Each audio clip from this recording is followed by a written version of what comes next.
seja bem-vindo a Conversas Cristãs, um espaço de comentário das notícias do ponto de vista bíblico e cristão, procurando mostrar como um seguidor de Jesus deve encarar esta situação. Tem sido noticiado e provavelmente vai continuar a ser, e talvez com mais ênfase, o aumento dos índices de contaminação, sobretudo na região de Lisboa e Vale do Tejo. A primeira coisa que vem à mente das pessoas é culpar a grande aglomeração de pessoas que aconteceu na altura das festas, não é? Da alegria dos adeptos do Sporting Clube de Portugal, quando da conquista do campeonato nacional. De facto, ali houve um ponto, sem dúvida, que permitiu provavelmente muita contaminação, muitas milhares de pessoas. Mais uma vez, lembramos que ninguém quis assumir a responsabilidade. Evidentemente que havia responsáveis. Todos nós sabemos que era expectável que esta manifestação de alegria acontecesse, ela era legítima. Seria provavelmente muito mais fácil de controlar se o estádio estivesse aberto e aquelas pessoas estivessem lá dentro, centradas a assistir o jogo, em vez de dispersas para permitir as confusões que acabaram por acontecer. Foi um dos focos, mas não foi o único. Evidentemente que a reabertura, no desconfinamento, por exemplo, com a abertura dos centros comerciais, é um polo de contaminação. Quando nós vemos que há uma corrida louca para os centros comerciais, filas enormes na frente de várias lojas, em que as pessoas, com o tempo, vão ficando cada vez mais próximas, evidentemente que aí nós também temos provavelmente um foco de contaminação. Voltamos a ter aulas presenciais, voltamos a ter um aumento muito significativo da circulação das pessoas dentro dos meios de transporte público, portanto, tudo isto acabou por colaborar para que acontecesse o que acontecesse. O aumento dos índices de contaminação tem a ver com a questão que é básica nesta pandemia desde o princípio e que nós temos falado sempre e chamado sempre a sua atenção. A responsabilidade é pessoal. É claro que nós podemos vir para cá falar mal deste, daquele ou daquele outro, dizer que este indivíduo do governo ou que aquela pessoa responsável não tomou as melhores medidas, mas a responsabilidade é individual e é pessoal. Se cada um tomar conta de si, se cada um tiver cuidado e assumir a sua responsabilidade para diminuir a possibilidade de contaminação, certamente que todos nós vamos ter vantagens. Se eu não cumpro as regras, porque sou só eu, uma pessoa não vai fazer a diferença. Bem, se eu penso assim, imagino como é que vão ser os outros, não é? Uma cidade em que nós temos 2 milhões de pessoas, se cada um atirar um papel para o chão, porque pensar assim, sou só eu a deitar um papel para o chão, não há problema. O que é que vai acontecer no fim do dia? Nós teremos 2 milhões de papeizinhos a correr pelo chão da nossa cidade e ao fim de uma semana nós teremos um lixo significativo acumulado. Portanto, eu tenho que pensar na minha responsabilidade. Não deito o lixo no chão, deito no sítio certo, não deito aqueles que fumam, não deito a beata no chão, coloco no lugar que devo colocar e desta maneira eu estou a colaborar. Nós temos que parar de criticar os outros por causa da posição que assumem. As pessoas têm direito à liberdade para que nós possamos escolher as nossas posições. Se você não vai ser vacinado, ok, é seu direito de escolher não ser vacinado, mas não passa uma postura de criticar os outros. Você não vai ser vacinado, ok, mas então respeite aquilo que são os cuidados para que não haja contaminação. E compreenda que possivelmente você vai estar em maior risco de apanhar o vírus e ter uma patologia um bocadinho mais grave. Se você vai ser vacinado, não classifique o que não foi vacinado de mau ou maligno ou perverso. Ele tem o direito de não o fazer. Continue a fazer aquilo que são os seus cuidados. E o facto de você ter sido vacinado não significa absolutamente que não pode contrair o vírus, atenção, e nem que não pode contaminar outras pessoas, porque isso ainda pode acontecer.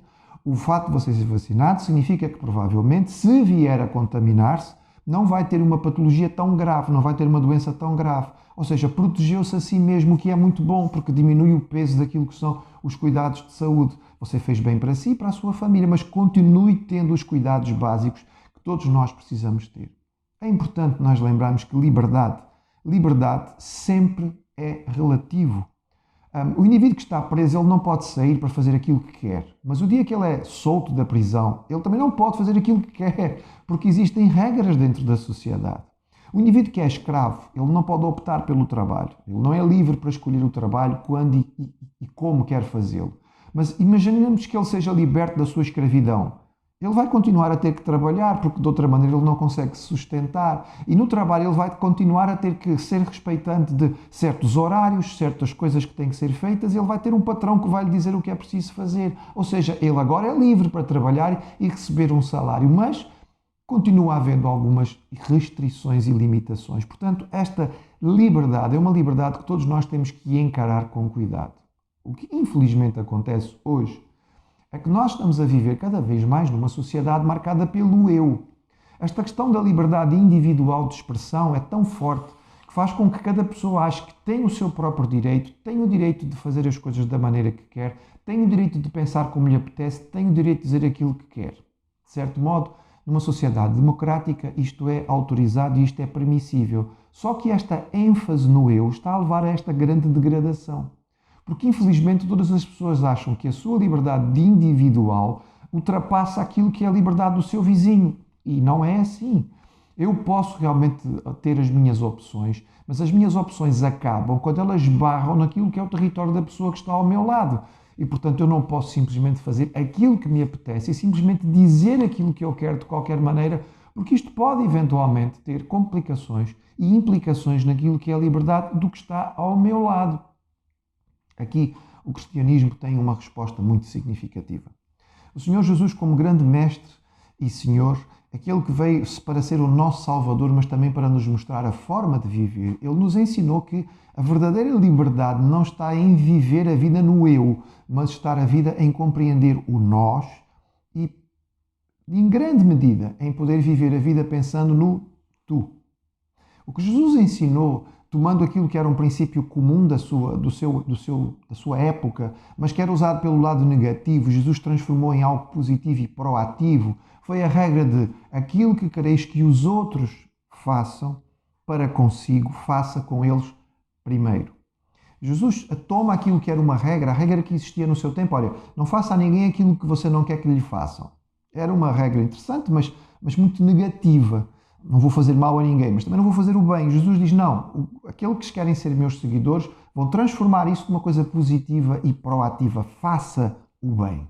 Você quer que lhe façam, então faça aos outros. Você gosta que as pessoas lhe sorriam? Então toma a iniciativa e sorri. Você gosta que as pessoas sejam educados consigo? Então seja educado com eles. Você gosta que as pessoas lhe mostrem respeito? Então seja respeitoso. Você gosta de ser perdoado? Então perdoe os outros. Você gosta de receber elogios? Então elogie. Você gosta que as pessoas tenham cuidado para não contaminá-lo? Então tenha cuidado para não contaminar. É uma regra relativamente simples, porque todos nós sabemos o que é que gostamos que os outros nos façam. Portanto, Jesus não está aqui a ensinar uma filosofia, por um lado barata, ou por outro lado muito difícil de aplicar. Ele não nos dá um princípio que exige muito raciocínio e pensamento, que só para algumas pessoas mais elevadas vão chegar lá. Qualquer pessoa pode compreender e pôr em prática o que Jesus ensinou. Basta pensar o que é que eu gosto, o que é que eu gosto de receber, o que é que eu gosto que me façam. É isto que eu vou fazer aos outros. Jesus ensinou que nós deveríamos neste mundo funcionar como luz e como sal. Luz iluminando no meio daquilo que são trevas. Sal dando sabor e preservando aquilo que está à nossa volta. Pessoas que vivem desta maneira acabam por contribuir para uma sociedade melhor. Imagine se todas as pessoas tivessem como meta da sua vida, ou um dos princípios, uma das missões da sua existência, não apenas viver só para poder expressar a sua própria vontade e para poder, usufruir do maior índice de prazer, mas pudessem pensar um pouco naqueles que estão à sua volta e pudesse centrar a sua vida em tornar o mundo melhor para aqueles que estão ao seu redor. Imagine, eu sei, é utopia, mas pensa um bocadinho comigo, que mundo seria o nosso se todas as pessoas tivessem este objetivo? Uau! Você não quer viver num mundo assim? Pois eu gostaria. Este é o mundo que Jesus ensinou que nós devíamos procurar criar. Bem, talvez os que estão à sua volta não estejam muito preocupados com isto. Não é a nossa responsabilidade como cristãos apontar o dedo para eles porque eles não o fazem. Nós, como cristãos, temos que tomar o primeiro passo e a primeira iniciativa de fazer isto. Aquilo que quereis que os outros vos façam, fazei-los vós também. Primeiro, iniciativa nossa, proativa, transformando o mundo num mundo melhor.